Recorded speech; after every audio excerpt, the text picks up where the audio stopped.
এখন শুনবেন অনুষ্ঠান অতিথি। আজকের অতিথি মনোজ মিত্র। সাক্ষাৎকার গ্রহণে সৌমিত্র বসু।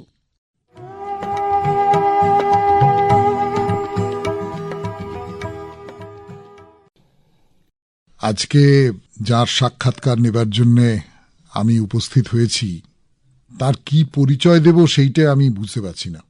আপনারা যারা শুনছেন এই অনুষ্ঠান, তাদের কাছে তার কোনো পরিচয় দেবার দরকার আছে কিনা সেটাও বুঝতে পারছি না।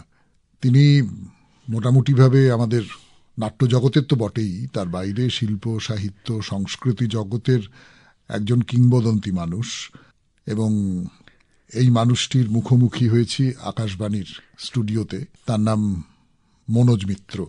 আমি মনোজদা বলেই বলবো, মনোজ মিত্র বলতে গেলে আমার অস্বস্তি হবে।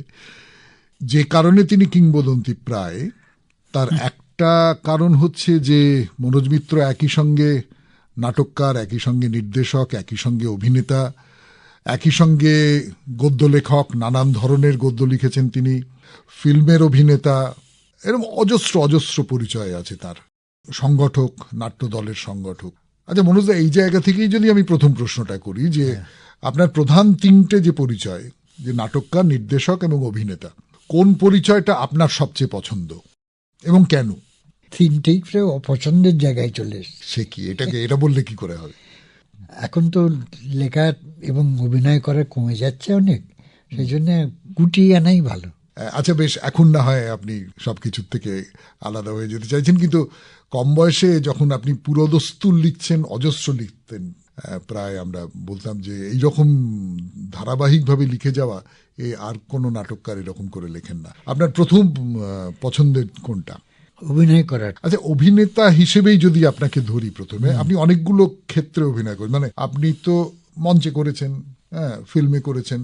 ফিল্মের অভিনয় এবং মঞ্চের অভিনয়, দুইয়ের মধ্যে মোদ্দা তফাৎটা আমরা যা জানি তার বাইরে আপনি কাজের সূত্র ধরে এবং আপনার যে মনন সেই জায়গা থেকে এর দুইয়ের তফাৎটা আপনি কিভাবে দেখেন?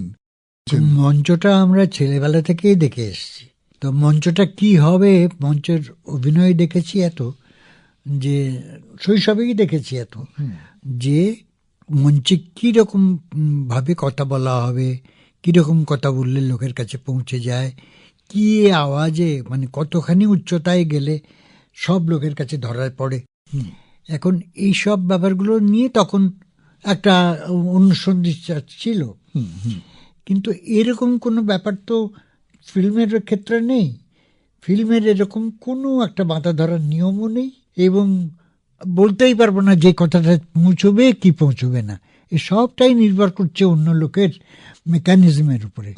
সে এটাকে পৌঁছে দিতে পারবে কি না তিনি, বা কত উচ্চতায় পৌঁছে দেবেন, সেটা তাঁর বিবেচনার উপরে নির্ভর করে।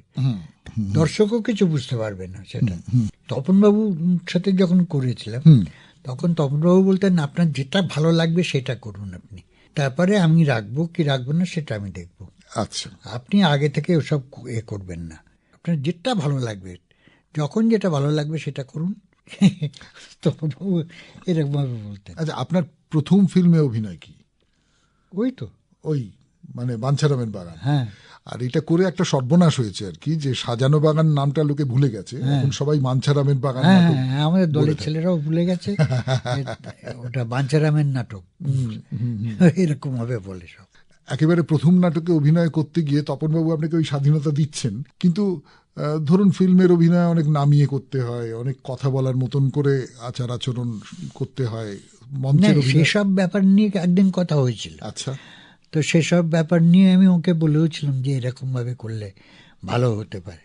তা উনি খুব নিবিড়ভাবে শুনলেন, বললেন যে উচ্চতার ব্যাপারটা আপনাকে দেখতে হবে, যে উচ্চতায় যেন চিৎকার না হয়ে যায়, কেমন এটা যেন না হয়, এটা যেন চিৎকার হয়ে যে দর্শক টানা থিয়েটারে যেগুলো আপনারা করেন এসব করবেন না। ঠিক আছে থিয়েটার করছি না, কিন্তু অভিনয় করছি। অভিনয় তো আপনার খুব পছন্দ, আপনি বলছেন সবচেয়ে বেশি পছন্দ, অভিনেতা পরিচয়টাই আপনার সবচেয়ে বেশি পছন্দ। সেক্ষেত্রে অভিনেতা হিসেবে আপনি নিজেকে কিভাবে তৈরি করেছেন? খুব সচেতনভাবে কিছু তৈরি করিনি। আচ্ছা, আমি তো জানতাম না যে কোনোদিন ফিল্ম করব বা কোনোদিন রেডিওতে করব, এসব তো জানতাম না। প্রথমবার করতে গিয়ে তো বিশাল গন্ডগোল হয়েছিল। আচ্ছা, সেটা হচ্ছে একটা রবীন্দ্রনাথের একটা হাঁস চুরির ব্যাপার ছিল না, এখানে নিয়ে নেওয়া। তা সেটা করতে গিয়ে আমি ভাবলাম যে কি মনে হলো, তখন খুব অল্প বয়স, তখন হয়তো 8-10 বছর বয়স, কি 10-12 বছর এরকম। ওই হাস্যকৌতুকের একটা নাটক ছিল। হাস্যকৌতুকের একটা নাটক। সেটা করতে গিয়ে আমি তো একটা জ্যান্ত হাঁস সংগ্রহ করেছিলাম। আচ্ছা, সংগ্রহ করে তা আমার এক কাকিমা সেটা পাটাগুলো বেঁধে দিয়েছিলেন, বেঁধে টেঁধে দিয়ে সেটাকে বুকের মধ্যে রাখা হয়েছিল, তার মধ্যে জামা পরেছিলাম।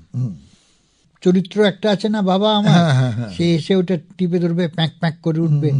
হ্যাঁ, এখন সেটা ও দেখেছিল, কিন্তু ও যে আর অঘটনটা ঘটিয়েছিল সেটা আমি কি বলবো এখানে। হ্যাঁ, বলে ফেলুন, সেটা বললে যে ও পুরো নখ দিয়ে বুকটা ছেড়ে ফেলেছিল, এরকম টেনে ছেড়ে ফেলেছিল। কিন্তু সে জ্বালার নিয়ে সমস্ত জ্বালার মধ্যেও হাসতে হয়েছিল।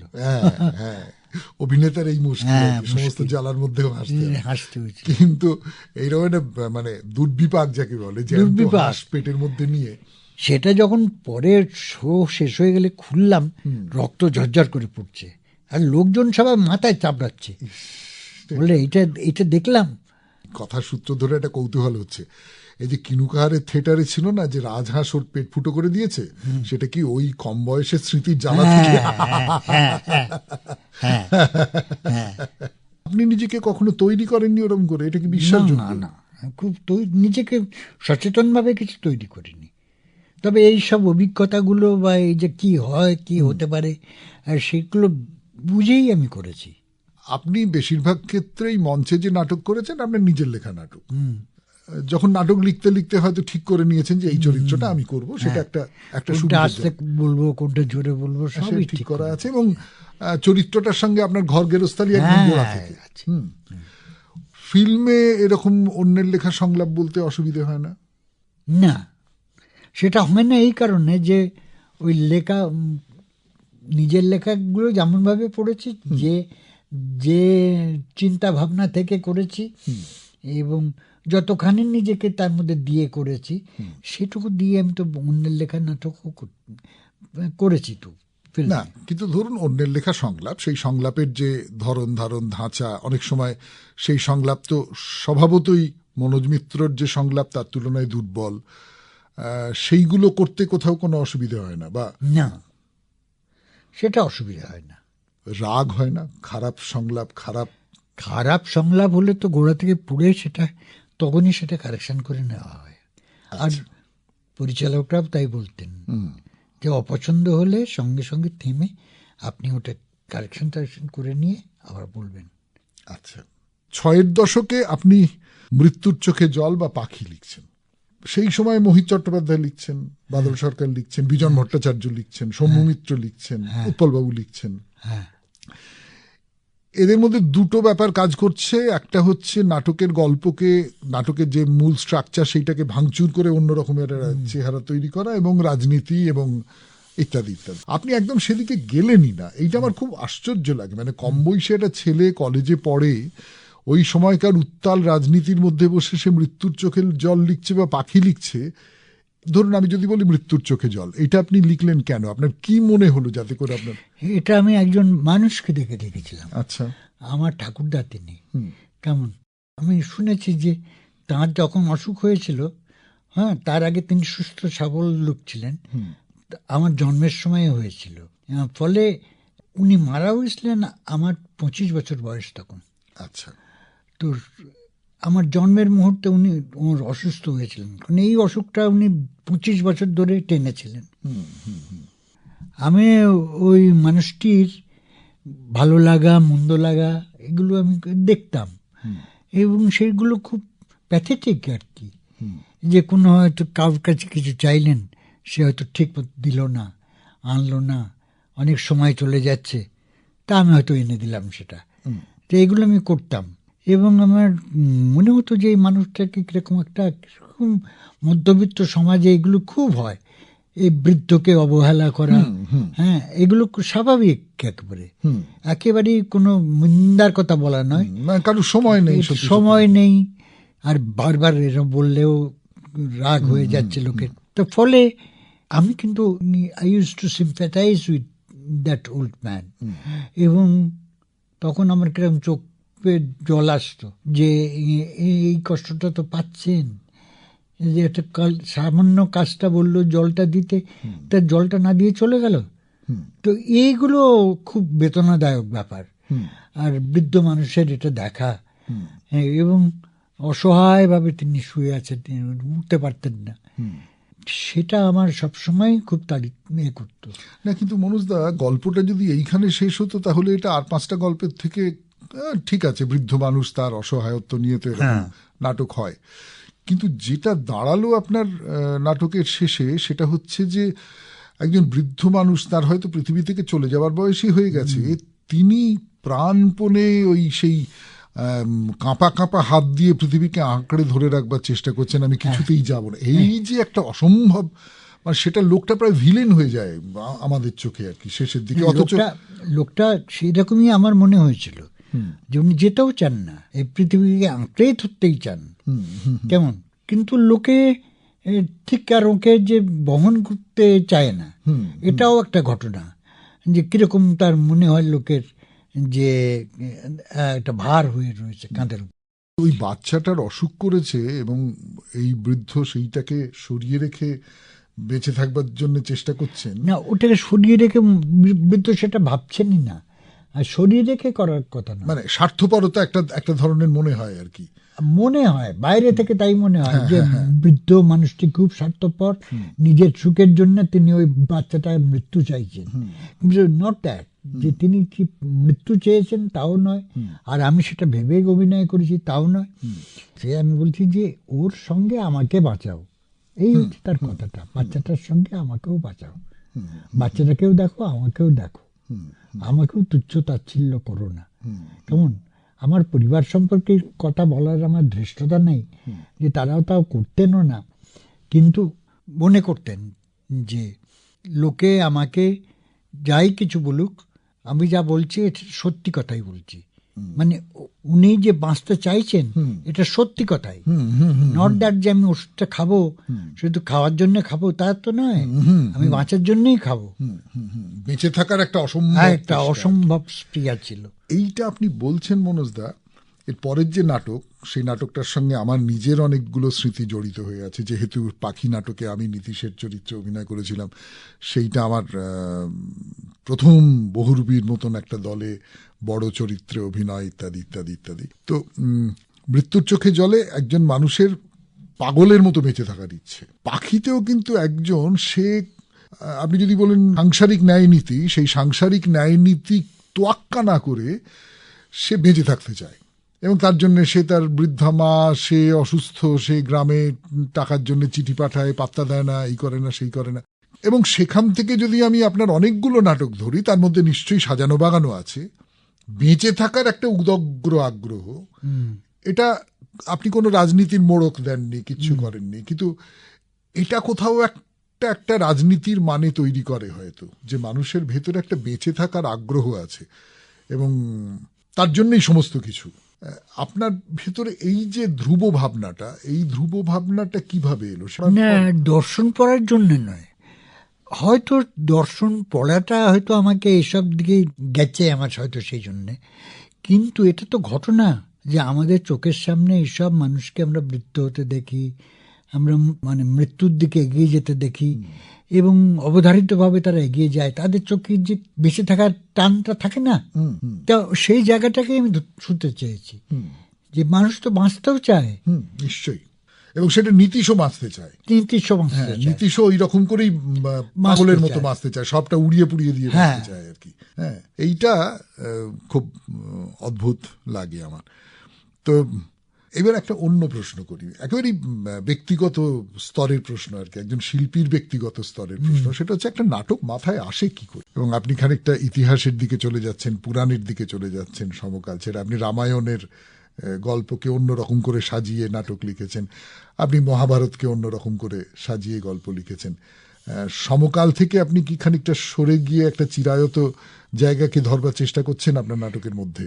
সমকাল থেকে সরিনি, মানে মহাভারত ছেলেবেলায় যা পড়েছি, যা ওটা যখন লিখতে গিয়ে আমার যা যা মনে হয়েছে আমি তাই করে রেখেছি। কেমন সেক্ষেত্রে আমি যে কি ঘটনা ঘটেছে সবগুলো যে আমি একেবারে সব কিছু জেনে শুনে বুঝে করেছি তা করিনি। যেমন যা হচ্ছে সেটা পরিস্থিতি যেমন হচ্ছে সেরকম ভাবেই চলেছে। লেখার সময় সেটা লিখতে লিখতে লিখতে লিখতে আসলে কাটাকুটি করেন নাটক? সাধারণত শেষ টেস্টগুলো আর কাটাকুটি করতে হয় না, ওখানে গিয়ে একটা আবেগ তৈরি হয় তো, যে শেষটা এরকম ভাবে শেষ করব, সেই আবেগ থেকেই ওর লেখাটা হয়ে যায়। কিন্তু অন্য অন্য বহু জায়গা সেটা ওই শেষটা হওয়ার পরে আবার গোড়া থেকে কিছু পাল্টাতে পাল্টাতে আসতে হয়। আমার একটা কথা মনে পড়ে যাচ্ছে আর কি, বহুরূপীকে আপনি রাজদর্শন দিয়েছিলেন, তার স্ক্রিপ্টের যে শেষের দিকটা সেটাই আমার মনে আছে যে আপনি একেবারে শেষ যে অংশটা একটা মঞ্চ বর্ণনা ছিল সেইটা আপনি বড় বড় হরফে লিখেছেন, মানে এই পেয়ে গেছি আর কি একদম এইটা, মানে আমার খুব মনে হয়েছিল যে লোকটা প্রায় একটা নিস্তার পেল, মনে হলো যে হ্যাঁ এই তো একটা নিস্তারের ব্যাপার থাকেই। যে কোনো কাজের শেষ অংশে একটা নিস্তার যাওয়া, মুক্তি, আবার এটা হয়, মুক্তি হতে চলেছে। আচ্ছা, এর বাইরে আপনি ধরুন চাকবাহা মধু, ওই রকম একটা প্রত্যন্ত সুন্দরবনের গ্রামের বেলেদের আপনি দেখেছেন? এই যে ঠিক ওই রকমই দেখিনি, তো ওই রকম আন্দাজ করেছে আর কি। আমরা তো গ্রামেই ছিলাম, গ্রামেই আমাদের বাড়ি ছিল।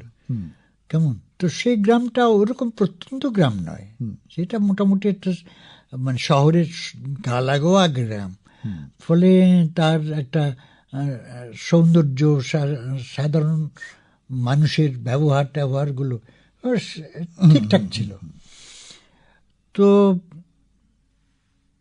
তার মধ্যে ওই গ্রামটা লিখতে লিখতে ওই গ্রামটা তৈরি হয়েছিল যে আমি যা লিখছি তা ঠিক নয়, যে আমি যে একটা সুন্দর যে বর্ণনা দেব তা নয়। গ্রামটা কেমন ভাঙচুর, সেখানে জল আসছে, সেখানে শুকিয়ে যাচ্ছে শুকনো মাটি, সেখানে কচ্ছপ ধরার জন্য একটা লোক মাটি খুঁড়ছে, এরকম করে করে মাটির উপরে, এবং উপর থেকে সে বুঝতে পারছে যে ওখানে কচ্ছপ আছে নিচে, যে সেটা কি করে। আমি তার কাছে এরকম 3 দিন ধরে বসেছিলাম যে কি করে তুমি ওটা জানলে, যে ওটা কি করে, ওদের কচ্ছপ তো কোনো শব্দ করে না, কিছুই করে না, তো কি করে বুঝলে। তখন সে যা বলেছিল সেগুলো প্রায় মানে অবিশ্বাস্য কথাবার্তা। সে নাকি শুনতে পায়, সে নাকি কচ্ছপের পায়ের শব্দ শুনতে পায়, এগুলো ঠিক নয়। তবে তার কোথাও একটা অভিজ্ঞতা তার একরকম ছিল, কিন্তু সেটা তো সব মানুষের থাকবে না শুনে। কিনুর ছিল, কিন্তু যে কিনুকে নিয়ে লিখবে তার তো ছিল না। নির্দেশনার কাজ করতে আপনার কিরকম লাগে? আপনি তো দীর্ঘদিন ধরে আপনার দলে নাটকের নির্দেশনার কাজ করেছেন, সেটা কিরকম লাগে? এটা ভালো লাগে না, মোটেই ভালো লাগে না। কিন্তু করতে হয়, ভাগ্যিস করতে হয়। তার ফলে আমরা অনেকগুলো নাটক, অনেকগুলো প্রযোজনা পেয়েছি যেখানে অসামান্য নাটক, অসামান্য অভিনয় এবং নিশ্চিতভাবে অসামান্য নির্দেশনাও বটে। কিন্তু মনোজ মিত্রের সঙ্গে আকাশবাণীর একটা খুব ঘনিষ্ঠ সম্পর্ক ছিল, দীর্ঘদিন ধরে খুব ঘনিষ্ঠ সম্পর্ক। বেতার সম্পর্কে মনোজ মিত্রের একটা গভীর আগ্রহের জায়গা রয়েছে। এই আকাশবাণীর সঙ্গে আপনার সম্পর্ক কিভাবে হলো এবং কতদিন আগে সেটা? এটা আমার প্রথম নাটকটার নিয়েই সম্পর্কটা গড়ে উঠেছিল। আচ্ছা। এবং এটা খুব মানে একেবারে অতি প্রাচীন আমার মানে নাট্যবোধ যেমন যখন থেকে তৈরি হয়েছে বলতে গেলে এই রেডিও স্টেশনের সাথে পরিচিত হয়ে এবং এখানে এসে তৈরি হয়েছিল। এখানে আমি কিছু অভিযোগ নিয়ে এসেছিলাম। আচ্ছা, অভিযোগ? হ্যাঁ, অভিযোগ নিয়ে এসেছিলাম রেডিও স্টেশনের বিরুদ্ধে। সেই অভিযোগগুলো ছিল যে এই নাটকটা এই কারণে খারাপ হয়েছে। বীরেনদা ছিলেন আমার সহপাঠীর বাবা, পরে আমি বীরেনদা বলেছি। তারপরে আমার নাটকটা খুব খারাপ লেগেছিল। ওই যে কথা বলতে বলতে আমি বললাম মৃত্যুর চোখে জল বলে যে নাটকটা, সেই নাটকটা প্রথম আমার হয়েছিল এবং সেটা অদ্ভুতভাবে হয়েছিল। মানে কোথাও একটা কিছু তারা পড়েছিলেন নাটকটা, পড়ে ওরা সিলেক্ট করে লিখেছিলেন। আমি তো ভাবতেই পারিনি যে আমার একটা নাটক বয়স্ক মানুষদের এদের ভালো লাগবে এতখানি, এবং তারপরে ওরা রেডিওতে করবেন বলে জানান। আমি মানে মানে অবাক হয়েছিলাম যে ওরা নিজেরা বসে ঠিক করেছেন মৃত্যু চোখে জলটা হবে। কিন্তু আমাকে একজন বলল যে তুই ইতি উতি এসব তুই লিখেছিস? বললাম না তো। তো সেটা খারাপ লাগলো যে এই ইতি উতি এসব থেকে জোগাড় করলো এরা। হ্যাঁ, আর আমরা তখন এসব কথা বলি না তো। তা আমি স্ট্রেট এখানে চলে এলাম, রেডিও স্টেশনে এলাম। আমি বললাম যে আমি নাটকের বিভাগে যেতে চাই এবং বীরেন্দ্র কৃষ্ণ ভদ্রের সঙ্গে দেখা করতে চাই। তারপরে আমি একটু গেলাম, অনেকক্ষণ বাদে তার ডাক এলো যে হ্যাঁ ওকে পাঠিয়ে দাও। যাওয়ার পরে আমি প্রথমেই গিয়ে বললাম যে আপনাদের এই নাটক, আমার নাটক পাল্টানো হলো কেন? বললো পাল্টানো হলো? বললো হ্যাঁ, সংলাপ পাল্টান, এই ইতি উতি কে তাকাচ্ছে এসব তো আমার লিখিনি। এ কে কে জোগাড় করেছে? হ্যাঁ, শ্রীধর ভট্টাচার্য কে? বলে ওই তো উনি। আমার তো চমকে গেছি। আমি বলি ভেবেছি যে বাইরে থেকে এসে সব প্রযোজনা করেছেন, তো উনি কাজ করেন এখানে। তারপরে আমি বললাম যে আপনি এসব করেছেন? তো বললো যে হ্যাঁ। কেন করেছেন এটা? ইতি উতি কাজ করা এসব লিখেছেন কেন? এই আমার অন্য কথার সঙ্গে মেলে? এটা মেলে না। তাহলে আপনি লিখলেন কেন? আপনি আমাকে ডাকতে পারতেন, বা আমি বীরেন্দ্র কৃষ্ণকে বললাম আপনি তো আমায় ডাকতে পারতেন, তুমি তো আমার ছেলের সাথে পড়ো। হ্যাঁ, তাহলে ওরকমভাবে কথা বলছো কেন? ক্ষমা করুন, পায়ে হাত দিলাম। তারপরে বলুন বসো, কি হয়েছে? এই হয়েছে, এই হয়েছে। তুমি কি ভাবো যে উনি কিছু না বুঝে করেছেন? উনি তো খুব প্রাচীন লোক এবং উনি বহুদিন রেডিও করছেন, রেডিওতে নাটক করাচ্ছেন। তো কেউ তো কোনোদিন এরকম অভিযোগ করেনি। তুমি এসব ইতি উতি নিয়ে কেন কথা বলছো? এসব শব্দগুলো তোমরা হয়তো ব্যবহার করো না তোমাদের জীবনে, কিন্তু এসব বহু লোক আছেন এগুলো ব্যবহার করেন, এবং মধ্যবিত্ত লোকেরাই করেন। কাজে ওটা করা বেশ কানে আমাদের ভালোই লেগেছে। তোমার খারাপ লাগতে পারে, তুমি হয়তো শোনোনি কোনোদিন। উনি তো থামিয়ে দিলেন সব। বললাম যে ঠিক আছে, সে আপনি যদি তাই মনে করেন তাই, কিন্তু আমার ওটা ছিল না, ওটা আমাকে বলেই দেওয়া উচিত ছিল। বললো তো নাটক তো হয়ে গেছে, তো আর আমি কিছু বদলাতে পারবো না। তবে কেউ আর বলেনি তুমি যা বললে। ঘরের মধ্যে সবাই ছিলেন, মানে মৃত্যুঞ্জয় বন্দ্যোপাধ্যায়, শ্রীধর ভট্টাচার্য, এরা দুজন তো ছিলেন, আর কারা কারা ছিলেন, একজন আরো দু একজন ছিলেন। উল্টো দিকে বসেছিলেন খুব নাম করা রবীন মজুমদার আর আমি সরি, আমি নামটা ভুলে যাওয়াটা উচিত হয়নি।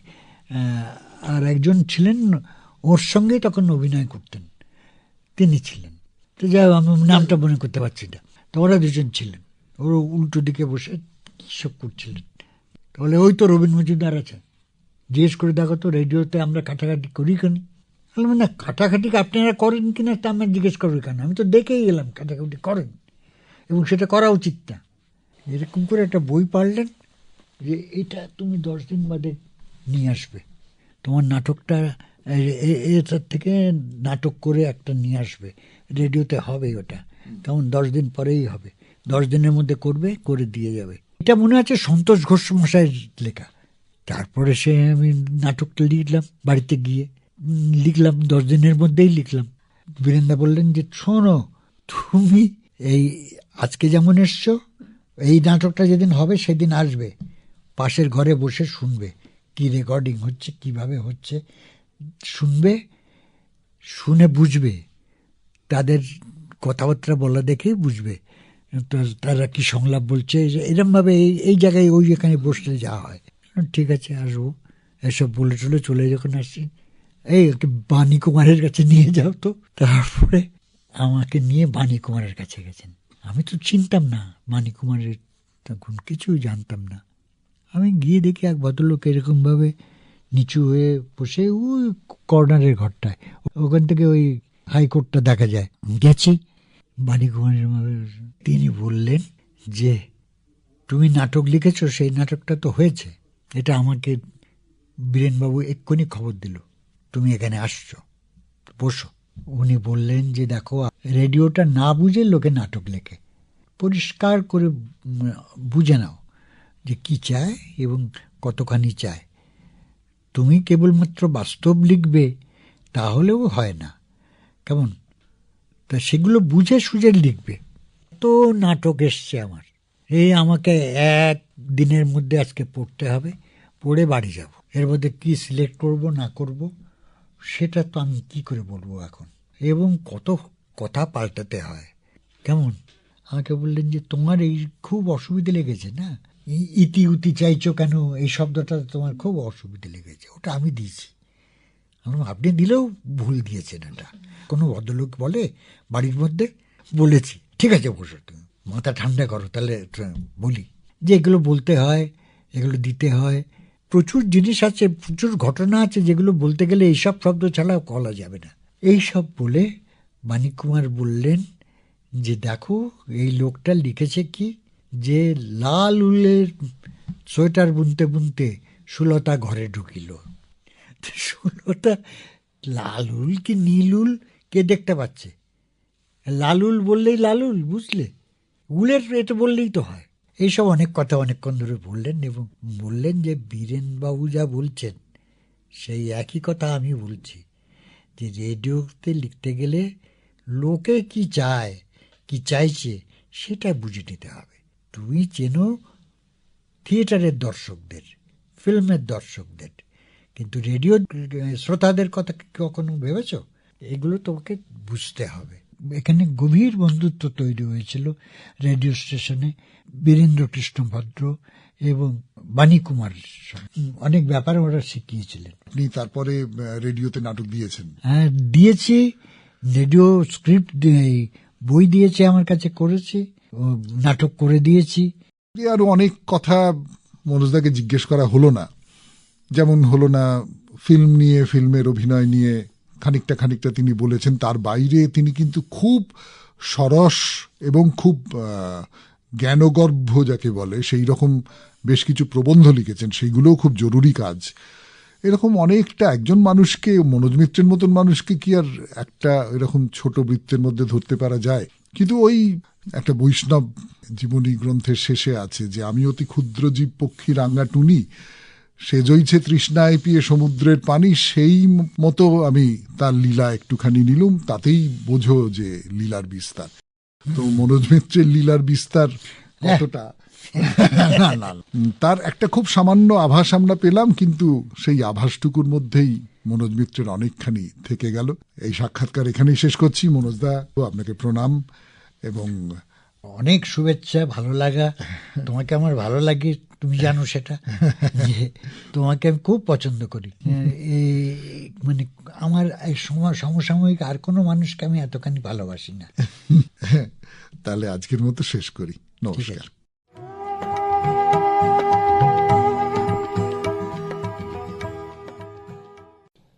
এতক্ষণ শুনলেন অনুষ্ঠান অতিথি।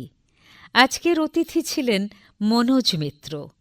আলাপচারিতায় সৌমিত্র বসু, সম্পাদনা সোহিনী মঞ্জুরি, প্রযোজনা অনন্যা মজুমদার।